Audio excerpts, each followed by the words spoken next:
I guess welcome back to our channel. In this video, I am going to show you how to change SZ in LG UltraGear gaming monitor. If you find this video helpful, so please consider subscribing and liking the video for more this type of content. And watch the video till the end so you cannot miss any important step. In your gaming monitor, how you can change SZ. These are the people's opinion regarding this.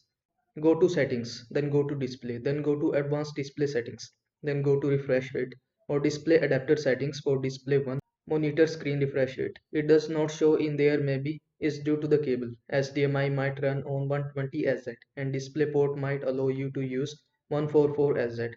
I got this monitor recently. This is the LG monitor and it support 144SZ over DisplayPort only. I think not 100% sure though. It also can upscale to 1440p at the rate 75SZ, which is neat. And here in the down people provide their opinion. NVIDIA control panel or window. Then find the monitor settings. Go to more settings. I believe and there should be a drop down list to select the refresh rate. So you will need to follow these steps if you want to change the SZ in your monitor. That's it. I hope this video was helpful to you. Make sure to like this video and subscribe to my channel for more this type of content. Thanks for watching.